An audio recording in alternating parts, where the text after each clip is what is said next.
Jake never believed in weird stuff like mind reading or supernatural powers. He was the kind of guy who needed proof for everything. Show him facts, show him evidence, and then maybe he'd consider believing it. That's just how his brain worked. But all of that changed on a regular Tuesday afternoon at the university library. He was sitting at his usual spot on the third floor, surrounded by psychology textbooks and empty coffee cups. Final exams were coming up fast, and he needed to focus. The library was packed with other stressed students, all trying to cram months of information into their tired brains. That's when he noticed her. She was sitting at a table near the big windows, completely absorbed in her books. Long dark hair fell over her shoulder as she took notes. There was something different about her, something that made Jake keep glancing over. Maybe it was how calm she looked while everyone else seemed ready to have a breakdown. After about an hour of stealing looks, Jake decided to be brave. He walked over to her table, cleared his throat softly, and asked if he could sit down. The place was crowded, and there weren't many empty seats left. She looked up with the most incredible green eyes he'd ever seen and smiled. "Sure, go ahead," she said, gesturing to the chair across from her. "I'm Jake," he said, settling into his seat. "Nice to meet you, Jake. I'm Luna." They went back to studying, but Jake found it hard to concentrate. Every few minutes, he'd catch himself looking at Luna. She seemed so focused, so in control of everything around her. Meanwhile, his mind was wandering all over the place. After a while, something strange started happening. Jake would think of a question about his psychology assignment, and before he could even ask it, Luna would start explaining the exact topic he was confused about. At first, he thought it was just a coincidence. Maybe she was studying the same material, but then it happened again and again. Jake was reading about memory formation when he got stuck on a particular concept. He frowned, trying to understand it, when Luna suddenly looked up from her own book. "Memory consolidation can be tricky," she said softly. "Think of it like your brain filing away important information into long-term storage. It takes time, usually." During sleep, Jake stared at her.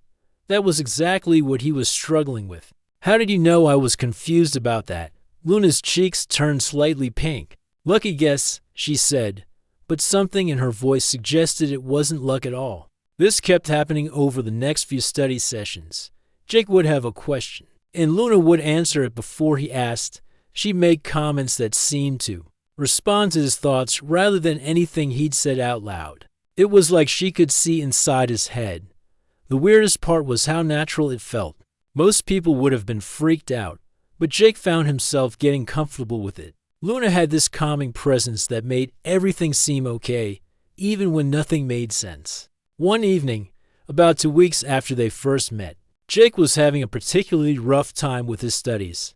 His mind kept drifting to random things. What he'd have for dinner, whether he'd forgotten to do laundry. Silly thoughts about how Luna's hair caught the light from the window. Nothing important, just the usual mental chatter that happens when you're tired. That's when Luna did something that changed everything. She looked up from her textbook and said, very quietly, "You think pretty loudly, you know." Jake's heart stopped. For a second. "What do you mean?" Luna glanced around to make sure no one else was listening, then leaned forward. "I mean your thoughts. They're not quiet like most people's. They're clear, like someone speaking in the next room." For a moment, Jake couldn't process what she was saying. Then it hit him like a truck. "Wait, are you saying you can hear my thoughts?" Luna nodded slowly. "Not everyone's, just some people, and you're different from anyone I've ever met. Your thoughts come through so clearly, especially when you're thinking about." She trailed off, her cheeks getting redder. "When I'm thinking about what?" "About me," she whispered. Jake felt his face burn with embarrassment. He thought about all the times he'd been sitting across from her, admiring how pretty she was, wondering what it would be like to hold her hand, imagining what her voice sounded like when she laughed. She heard all of it. "Oh no," he groaned, putting his head in his hands. "This is so embarrassing." But when he looked up, Luna was smiling. Not the kind of smile that meant she was making fun of him, but a warm, genuine smile that made his heart skip. "Don't be embarrassed," she said. Do you know how refreshing it is to meet someone whose thoughts are so honest? Most people think one thing and say another. You think exactly what you feel. And it's beautiful. Luna explained that she'd had this ability since she was little, as a child. She thought everyone could hear thoughts until she realized she was different. Growing up with this gift had been lonely and overwhelming. She'd learned to tune out most people's mental noise, but Jake was different. When I'm around you, I don't want to tune it out. She admitted, your thoughts are like music.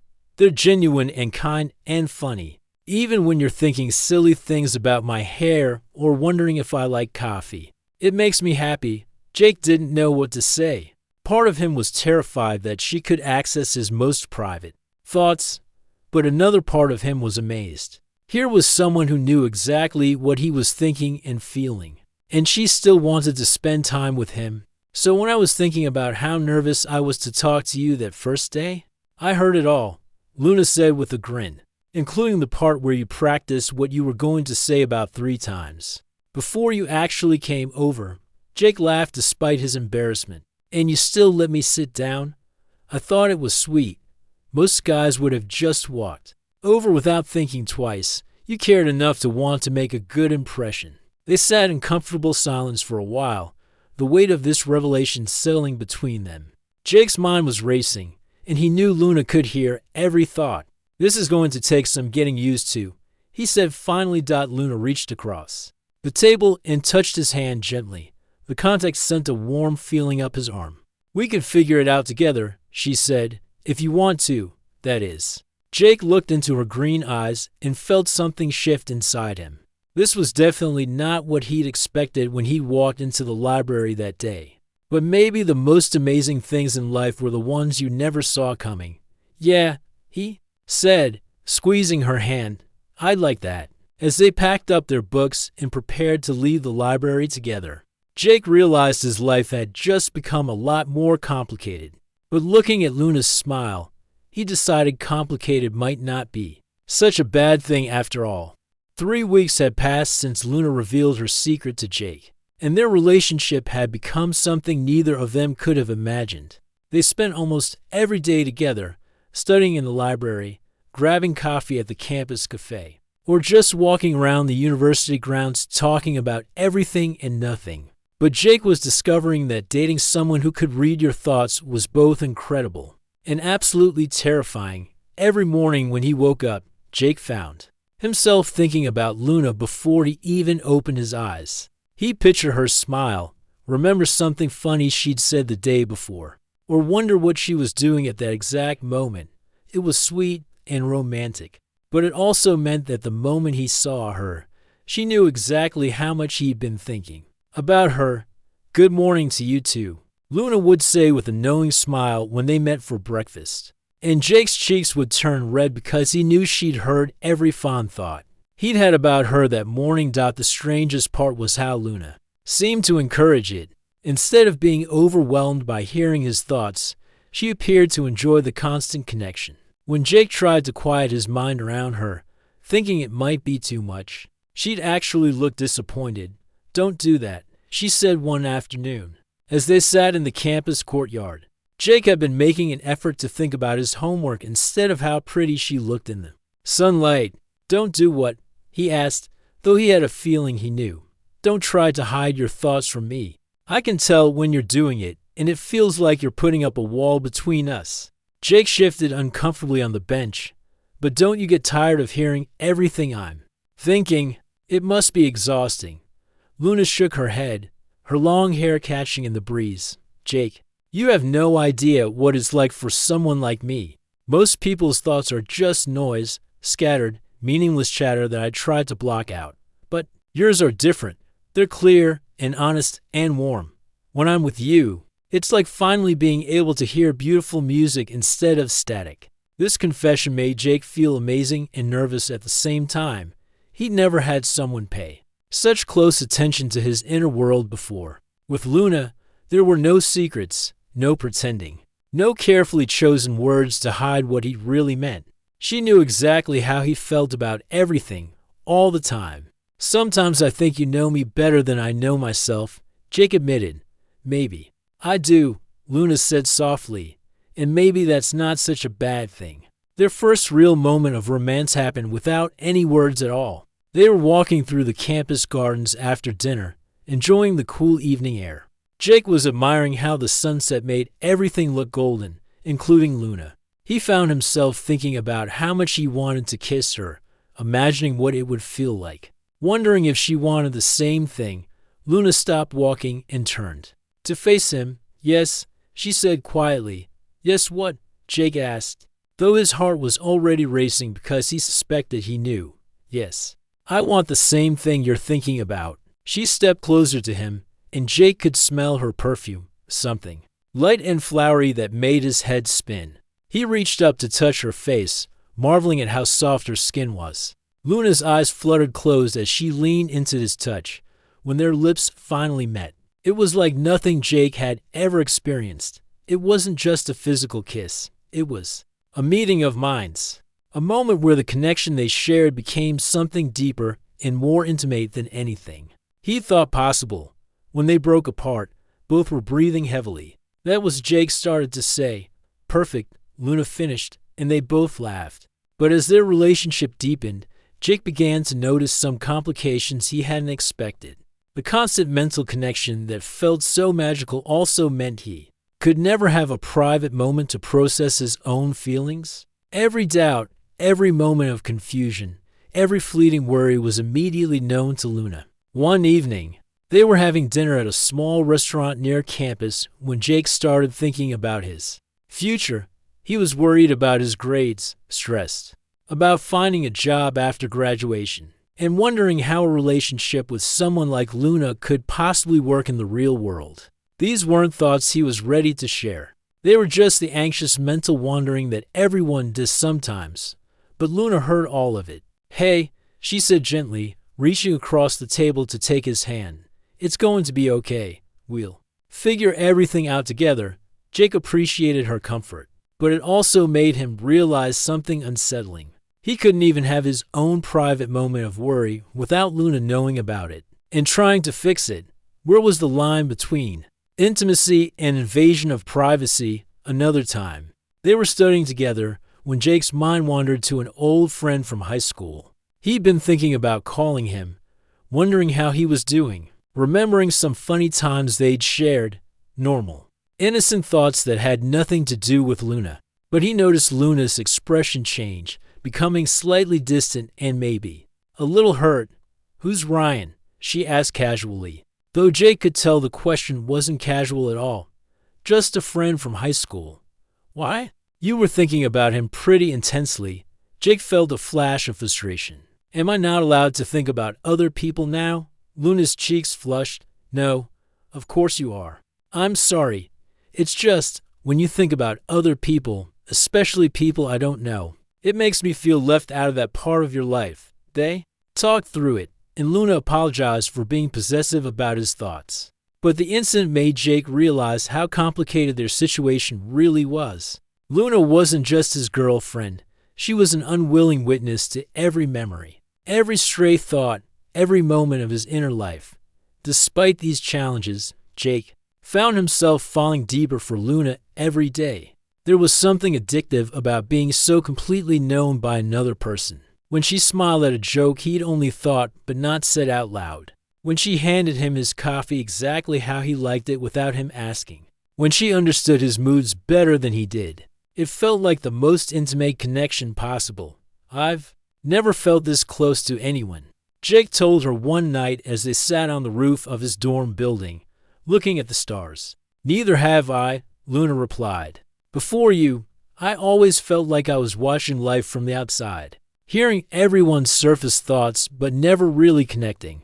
You're the first person whose mind feels like home to me." Jake pulled her closer, feeling the warmth of her body against his side. The future still felt uncertain and complicated, but in that moment, under the stars with Luna in his arms, he decided that some things were worth the complexity. What he didn't know was that Luna was having her own doubts, her own worries about their unusual relationship, but those thoughts she kept carefully hidden, using techniques she developed over years of managing her gift. For the first time since they met, Luna was the one keeping secrets. 2 months into their relationship, Jake was starting to feel like he was losing his mind. Not in a romantic, butterflies in your stomach way, but in a genuinely concerning way that kept him awake at night. The problem wasn't that Luna could hear his thoughts. The problem was that Jake had started thinking differently because he knew she was listening. It began with small things. When they were together, Jake found himself crafting his thoughts like he was writing a love letter. Instead of naturally thinking, "I'm hungry," he'd think, "I wonder if Luna wants to grab some pizza together." Instead of just enjoying a movie, he'd think elaborate thoughts about how the cinematography reminded him of Luna's eyes, or how the music made him feel the same way she did. At first, this felt romantic and sweet, but after weeks of performing his own thoughts, Jake realized he couldn't remember what his natural thinking voice sounded like anymore. One afternoon, Jake decided to spend some time alone in his dorm room. His roommate was out for the day, and Jake thought it would be nice to just exist without worrying about what was going through his head. But even alone, he caught himself thinking toward Luna. "I wish she were here," he'd think, forgetting that she wasn't around to hear it. "This book is really interesting. You love it." It was like he'd forgotten how to have thoughts that weren't meant for an audience. Meanwhile, Luna was dealing with her own set of problems. She'd gotten so used to hearing Jake's thoughts that regular conversation started feeling shallow and incomplete when they talked to other people. Luna found herself frustrated by how little she could understand about what they really meant. The first big fight happened at a party, thrown by one of Jake's classmates. They'd been dating for about 10 weeks, and Jake was excited to introduce Luna to his friends. Everything started out great. Luna was charming and funny, and everyone seemed to like her. But then Jake met his friend's new girlfriend, Zoe. She was loud, constantly interrupting people, and had some pretty strong opinions about things she clearly didn't understand very well. Jake tried to be polite, but internally, he was thinking about how annoying she was and wondering why his friend liked her so much. Luna heard every critical thought. 20 minutes later, Luna was standing in the kitchen having what looked like a perfectly normal conversation with Zoe. But Jake could tell something was wrong. Luna's smile looked forced, and she kept glancing at him with an expression he couldn't quite read. "I think Zoe seems really sweet," Luna said loudly enough for Jake to hear. Even though he was across the room, some people might think she talks too much, but I think she's just enthusiastic. Jake's stomach dropped. Luna was responding to his private thoughts in public, and it was making everyone confused. Zoe looked hurt, his friend looked angry, and Jake felt like he was going crazy. They left the party early, and the walk back to campus was tense and quiet. What was that about? Jake finally asked when they reached Luna's dorm. "What was what about?" Luna replied, but her voice had an edge to it. "You know exactly what. You were responding to my thoughts about Zoe in front of everyone. Now they all think I was talking badly about her behind her back." Luna's eyes flashed with anger. "Well, weren't you? You spent 20 minutes thinking about how stupid and annoying she was." "Those were private thoughts," Jake exploded. "I was being perfectly polite to her face. Everyone has thoughts they don't say out loud. That's normal for people who can't hear them," Luna shot back. "Do you know how hard it is for me to stand there listening to you tear apart someone? I'm trying to be nice too." They stared at each other, both breathing heavily. This was their first real fight, and Jake realized they had no idea how to handle conflict when one person could hear the others. Unfiltered reactions. "I can't turn it off, Jake," Luna said, her voice softer now but still strained. "When we're together, I hear everything. Every judgment, every criticism, every moment when you're annoyed or bored or wishing you were somewhere else. Do you know how exhausting that is?" Jake felt a wave of guilt wash over him. He'd been so focused on how Luna's ability affected him that he hadn't really considered what it was like for her. "I'm sorry," he said. "I didn't realize. And I can't tell the difference between thoughts you want me to hear and thoughts that are just mental noise," Luna continued. "When you think something mean about my friend, how am I supposed to know you don't really mean it? How am I supposed to separate Jake the boyfriend from Jake the internal critic?" This conversation opened up a whole new set of problems. Jake started to realize that Luna had been reacting to his thoughts, as if they were all equally important and intentional. When he thought this coffee tastes terrible, she'd heard it the same way she'd hear Luna looks beautiful today. She couldn't tell the difference between his meaningful thoughts and his random mental chatter. Over the next few weeks, they tried to figure out some kind of system. Jake attempted to think more carefully to filter his thoughts before they formed. But this made him feel like he was constantly walking on eggshells in his own mind. Luna tried to develop better boundaries, to listen less actively to Jake's thoughts. But she'd gotten so used to their mental connection that pulling back felt like losing intimacy with him. The situation got worse when Jake started having thoughts he really didn't want Luna to hear.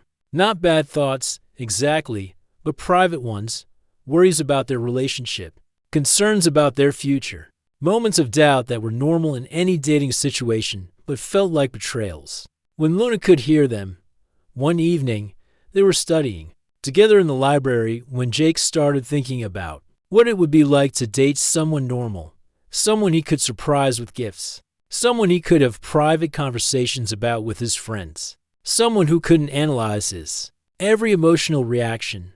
The thought lasted maybe 10 seconds, and Jake immediately felt guilty about it. But the damage was done.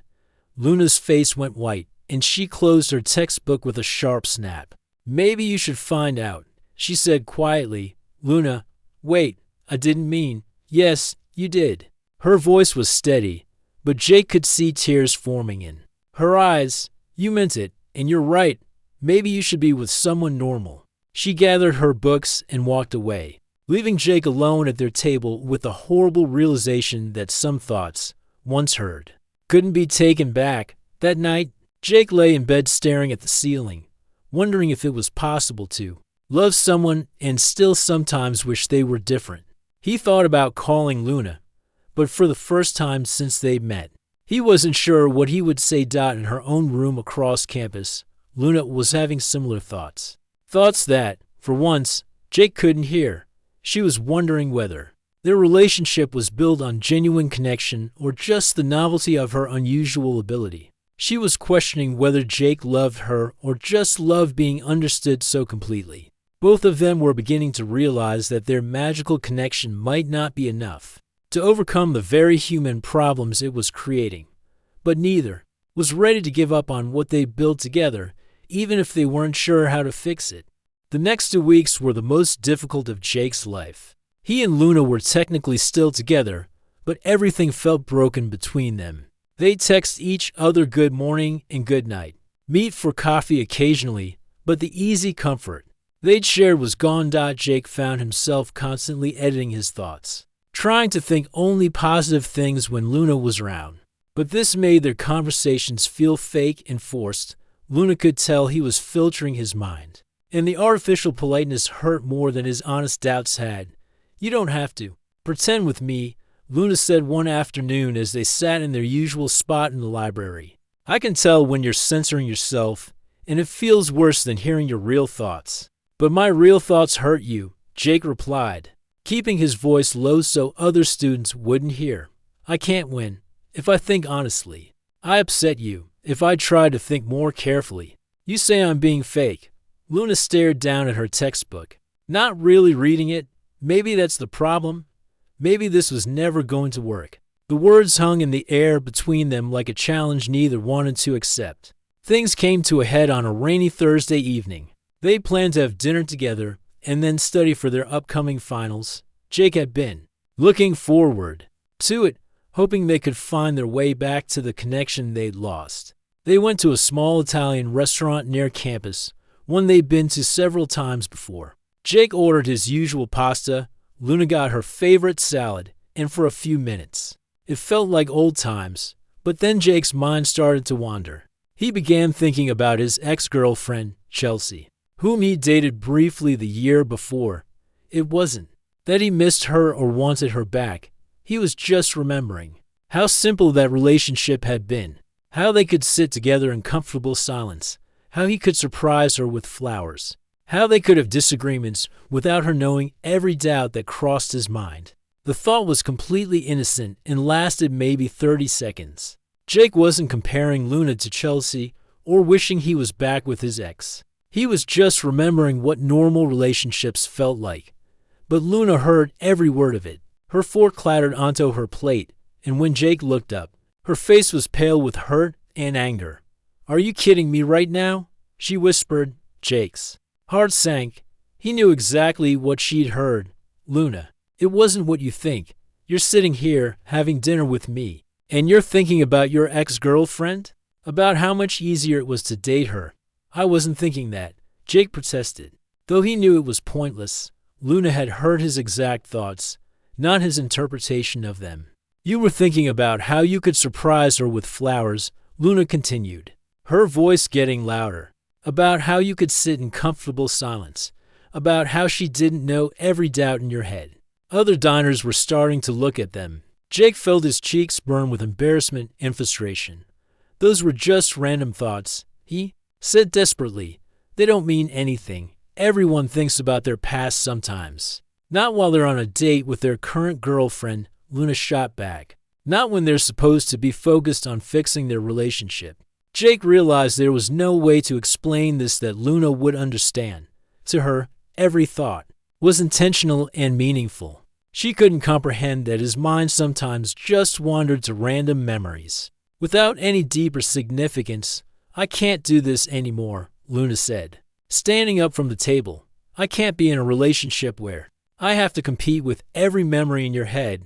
"Luna, please no." "Jake, I'm done. This isn't working for either of us." She grabbed her purse and walked out of the restaurant, leaving Jake alone with 2 barely touched meals and a table full of curious stares from strangers. That night, Jake called his best friend Alex for the first time in weeks. He'd been so wrapped up in his complicated relationship with Luna that he'd neglected most of his other friendships. "Dude, where have you been?" Alex asked when he picked up the phone. "I've texted you like 10 times. Jake explained everything: Luna's ability, their relationship, the constant mental pressure, and finally, their breakup. Alex listened without interrupting, which Jake appreciated more than he could say. "That sounds exhausting," Alex said when Jake finished. "I mean, no offense to Luna, but I can't imagine never having a private thought. That's the thing." Jake replied. "I started to feel like I was losing myself. Like I couldn't even think my own thoughts without worrying about how they'd affect her." "Maybe some space will be good for both of you," Alex suggested. "Figure out who you are when you're not performing for an audience in your own head." Over the next few days, Jake did exactly that. He spent time alone, rediscovering what his natural thinking voice sounded like. He hung out with friends without worrying about explaining telepathic complications. He went to movies and restaurants and actually paid attention to his own experience, instead of constantly monitoring his mental reactions. It was liberating, but it was also lonely. Jake found himself missing Luna terribly, not just for their mental connection, but for her laugh, her insights about people, the way she made him feel understood. Meanwhile, Luna was having her own struggles, without Jake's thoughts to focus on. She was forced to confront how much she'd relied on their telepathic bond instead of developing normal relationship skills. She realized she didn't really know how to connect with people through regular conversation anymore. Luna decided to seek help from Dr. Rivera, a therapist who specialized in unusual psychological conditions. Dr. Rivera had worked with people who had various forms of enhanced perception, and she didn't seem fazed by Luna's abilities. "It sounds like this relationship became more about your gift than about the 2 people involved," Dr. Rivera observed during their first session. "What do you mean?" Luna asked. "You became fascinated with someone whose thoughts you could hear clearly, and he became addicted to being completely understood. But did you ever learn to love each other for who you are? Separate from this telepathic connection?" The question hit Luna hard because she wasn't sure she knew the answer. Luna started working on techniques to better control her ability to create mental barriers that would allow her to choose when to listen to others' thoughts. It was difficult work that required meditation, mindfulness exercises, and a lot of practice. Jake, meanwhile, was seeing the campus counselor to work through his feelings about privacy, intimacy, and what he really wanted in a relationship. He was learning to value his own mental space while also missing the deep connection he'd shared with Luna. Both of them were growing and changing, but separately. They'd see each other occasionally on campus, exchange polite hellos. But the easy intimacy they'd once shared felt like a distant memory. 3 weeks after their breakup, Jake was studying alone in the library when he got a text from Luna. "I miss you. Can we talk?" Jake stared at the message for a long time, his heart racing. He missed her too, desperately. But he also remembered the suffocating feeling of never having a private thought, the constant pressure of performing his emotions for an audience of one. He typed and deleted several responses before finally writing back, "I miss you too, but I don't know if we can fix this." Luna's reply came quickly. "Maybe we can't fix the old relationship, but maybe we could try building something new."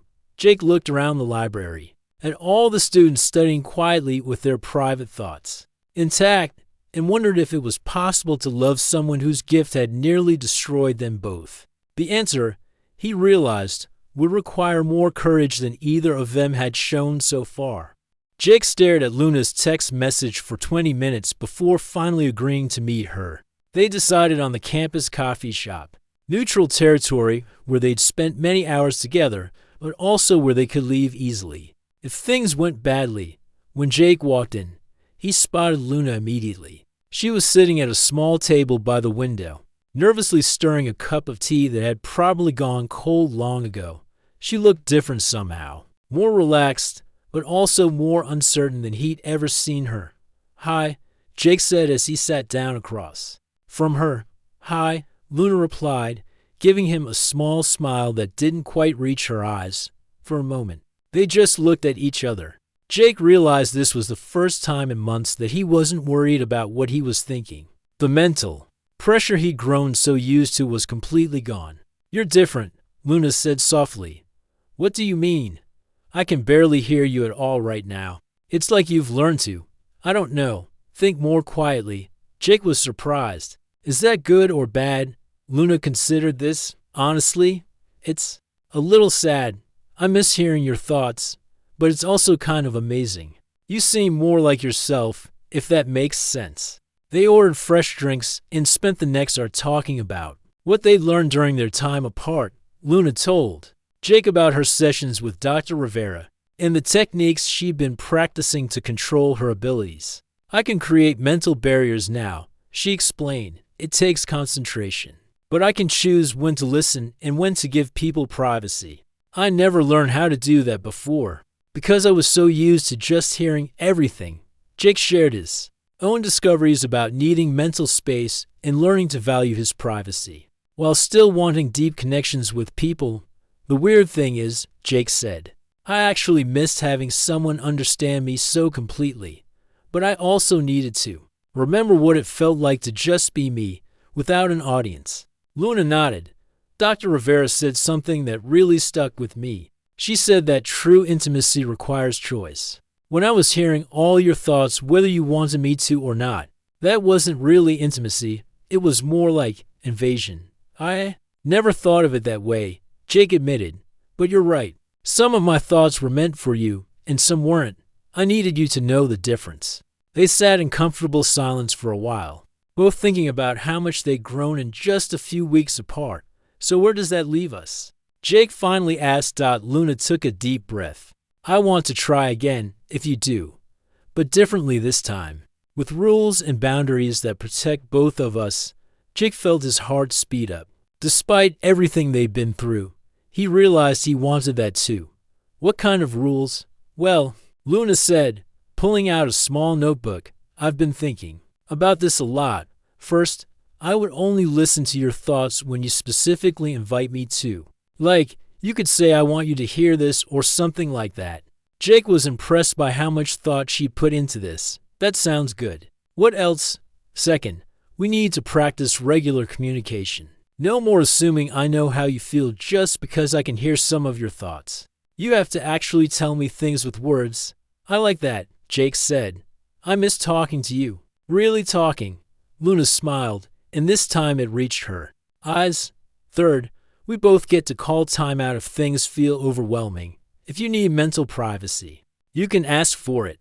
If I'm struggling with hearing too much, I can step back. Jake reached across the table and took her hand. Her skin was warm and familiar, and he felt a wave of affection for this person who was working so hard to make things right between them. Can I try something? Jake asked. Luna nodded.